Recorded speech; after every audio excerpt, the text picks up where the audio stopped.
मित्रों नमस्कार, जम्बूद्वीप चैनल में आप सभी का हार्दिक स्वागत है। आज प्रातःकाल ऐसी बातचीत में मोसाद नाम का जिक्र हुआ है। मोसाद इजराइल की वो एजेंसी है जो अपने देश के दुश्मनों को दुनिया के किसी भी देश में हो वहां जाकर उनका खात्मा करके आती है। और ये चर्चा क्यों चल पड़ी, उसका संबंध आज के विषय से कैसे है, वो मैं आपके सामने बताता हूँ। अभी हाल ही में भारतीय एजेंसी NIA ने 40 आतंकवादियों की सूची जारी की थी। उस सूची में से कई लोग जहर के प्रभाव से मर गए या गोलीबारी में मर गए, ऐसा दुनिया के सामने जिक्र आता है। और दुनिया की एजेंसियां चर्चा भी करती हैं, पत्रकार भी चर्चा करते हैं कि भारतीय एजेंसी का कहीं ये काम तो नहीं है, जो भारत की रॉ है कहीं उसका काम तो नहीं है ये। जिस प्रकार से मोसाद अपने दुश्मनों को दुनिया के हर क्षेत्र में जाकर उनका काम तमाम करते हैं, कहीं ऐसा ही भारतीय एजेंसी रॉ तो नहीं कर रही है। लेकिन हम इस बात की पुष्टि नहीं करते,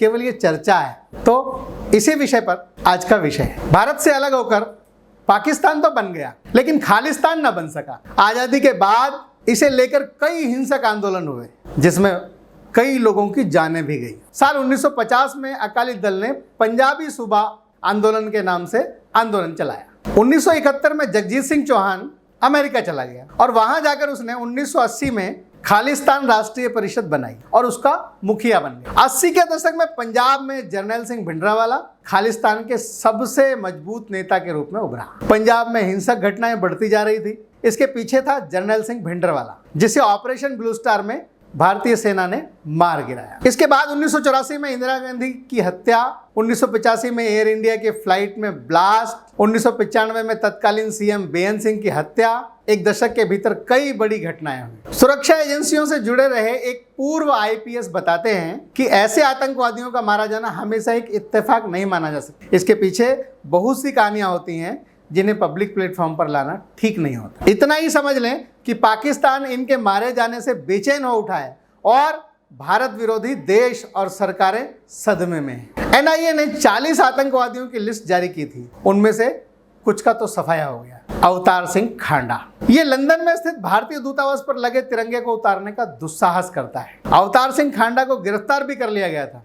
IED तैयार करने का एक्सपर्ट खांडा दूसरे मुल्क से ही खालिस्तान आतंकवाद को हवा दे रहा था। अवतार सिंह ने ही असम की जेल में बंद खालिस्तानी समर्थक अमृतपाल सिंह को सलाह देने का काम किया था।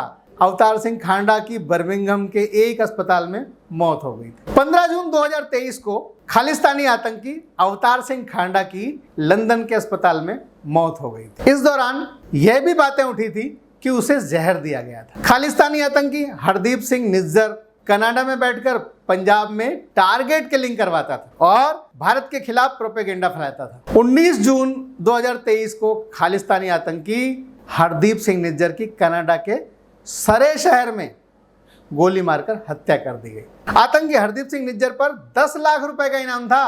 आतंकवादी हरदीप सिंह निज्जर भारत में कई गतिविधियों को बढ़ा रहा था। पंजाब में कई बड़े आपराधिक मामलों में उसका नाम था। 2021 से पहले जालंधर में हिंदू पुजारी की हत्या में निज्जर का नाम सामने आया था। खालिस्तान टाइगर फोर्स के जरिए पुजारी की हत्या की साजिश रची थी। सूत्रों के मुताबिक निज्जर पाकिस्तानी खुफिया एजेंसी ISI के लगातार संपर्क में था। वह 2014 में पाकिस्तान गया था। सबूत मिले थे। ISI ने हरदीप सिंह की मुलाकात आतंकी जगतार सिंह से कराई थी, जो कि पाकिस्तान में छुपा बैठा है। इनका एजेंडा भारत में अमृतपाल सिंह की तरह खालिस्तान समर्थक युवाओं की एक फोर्स तैयार करना था। वारिस पंजाब दे इस संगठन के प्रमुख और खालिस्तान समर्थक अमृतपाल सिंह के अनुसार, मैं खुद को भारतीय नहीं मानता, मेरे पास जो पासपोर्ट है ये मुझे भारतीय नहीं बनाता, ये यात्रा करने के लिए बस एक कागजात भर है।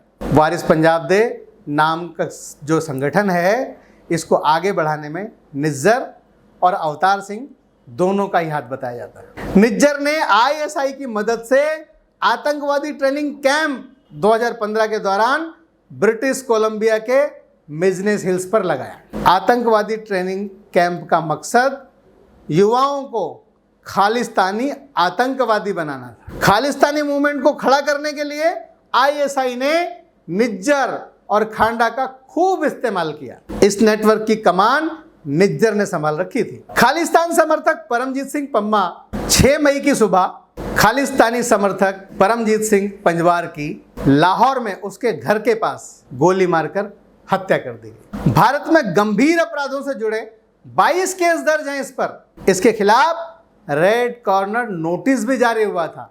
1986 में खालिस्तान कमांडो फोर्स ज्वाइन किया था इसने। इसी साल यह संगठन अस्तित्व में आया था। केवल 4 साल में ही 1990 में वो इस संगठन का मुखिया बन गया। पाकिस्तान जाने के बाद परमजीत सिंह की पत्नी और बच्चे जर्मनी के फ्रैंकफर्ट में शिफ्ट हो गए। आईएसआई ने उनको एक तरह से भेंट दी थी। परमजीत सिंह पिछले कुछ सालों में आतंकी घटनाओं में मुख्य रूप से शामिल नहीं था।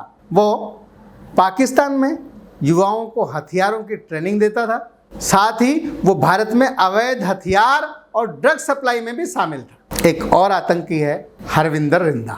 20 दिसंबर 2022 को आतंकी हरविंदर रिंदा की पाकिस्तान में संदिग्ध परिस्थितियों में मौत हो गई। आतंकी हरविंदर ने पीयू कैंपस के अंदर एक फैशन शो के दौरान विवाद होने पर खुलेआम ताबड़तोड़ गोलियां चलाई थी।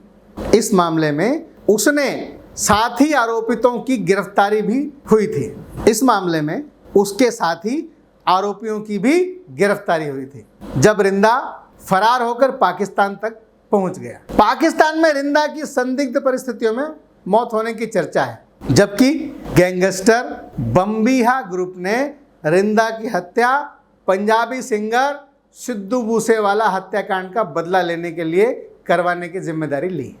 9 अप्रैल 2017 को सेक्टर 38 गुरुद्वारे के बाहर रिंदा ने ही गैंगस्टर दिलप्रीत सिंह और बाबा के साथ मिलकर सरपंच की हत्या की थी। इसकी वीडियो भी रिंदा की तरफ से वायरल की गई थी। उसकी मौत की वजह ड्रग्स ओवरडोज बताया गया। एक अन्य आतंकवादी हरमीत सिंह उर्फ हैप्पी, पंजाब से भागकर पाकिस्तान में रह रहे आतंकी हरमीत सिंह उर्फ हैप्पी को 28 जनवरी 2020 को खालिस्तान लिबरेशन फोर्स के चीफ को लाहौर में एक गुरुद्वारे के पास गोलियां मारकर हत्या कर दी गई। पुलिस सूत्रों के मुताबिक पाकिस्तान के ही कुछ स्थानीय गैंग ने इस बड़ी घटना को अंजाम दिया। एक खबर यह भी आ रही है कि आतंकी हरमीत सिंह के मुस्लिम महिला के साथ अवैध संबंध के चलते महिला के परिवार वालों ने हत्या कराई।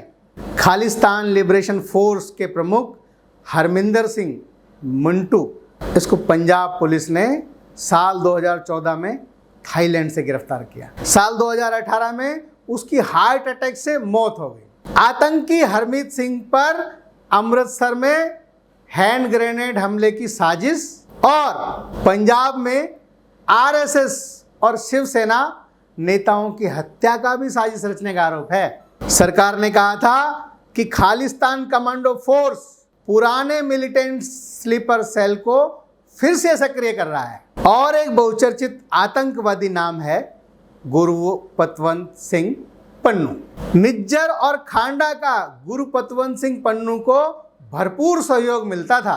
किसान आंदोलन में लोगों को तोड़फोड़ के लिए उकसाने वाले आतंकवादी और सिख फॉर जस्टिस के संस्थापक और कानूनी सलाहकार गुरुपतवंत सिंह पन्नू को लेकर भारतीय एजेंसियां ये बात जानती हैं कि उसे पकड़ना आसान नहीं है। अमेरिका या कनाडा में बैठकर वह आग उगलता रहेगा। पंजाब और हरियाणा में भी पन्नू के खिलाफ केस दर्ज हैं। वह हमारे देश का नागरिक नहीं है, वो अनिवासी भारतीय। इसी वजह से जांच एजेंसियों के हाथ बंद जाते हैं। कुछ देश ऐसे हैं जहां भारत के साथ अपराधियों के प्रत्यर्पण को लेकर संधि या समझौता हुआ है। जिन देशों के साथ ऐसा नहीं है वहां से किसी अपराधी को भारत लाने में दिक्कत होती है। वजह, उन देशों में ऐसी बातों को अभिव्यक्ति की स्वतंत्रता बताया जाता है। अगर उसके खिलाफ कार्रवाई होती है तो उसे मानवाधिकार का उल्लंघन कह दिया जाता है। पन्नू कभी अमेरिका में रहता है तो कभी ब्रिटेन में। किसान आंदोलन में लोगों को तोड़फोड़ के लिए उकसाने और उसके बाद दर्जनों बार केंद्र सरकार के खिलाफ भड़काने वाले ऑडियो वीडियो टेप भेजने वाले खालिस्तानी आतंकवादी एवं सिख फॉर जस्टिस के संस्थापक गुरु पतवंत सिंह पन्नू जब से 120 घंटे के अंदर 2 आतंकवादियों को मौत के घाट उतार दिया गया, तब से ये गुरु पतवंत सिंह पन्नू भूमिगत हो गया है। सुरक्षा एजेंसियों से जुड़े लोगों ने ये आशंका जताई है कि अगला नंबर गुरु पतवंत सिंह पन्नू का हो सकता है। गृह मंत्रालय ने उसे यूपीए के तहत आतंकवादी घोषित किया। पूर्व अधिकारी का कहना था, जब ऐसे आरोपियों के खिलाफ कोई कानूनी रास्ता नजर नहीं आता तो सरकार हाथ पर हाथ धरे रहकर नहीं बैठ सकती। संभव है कि आने वाले समय में खालिस्तान के कई ऐसे चेहरे जमीन पर गिरते हुए नजर आए। खालिस्तान समर्थक संगठनों और आतंकियों की मौजूदगी कनाडा से लेकर दुबई, पाकिस्तान, यूके और ऑस्ट्रेलिया तक रही है।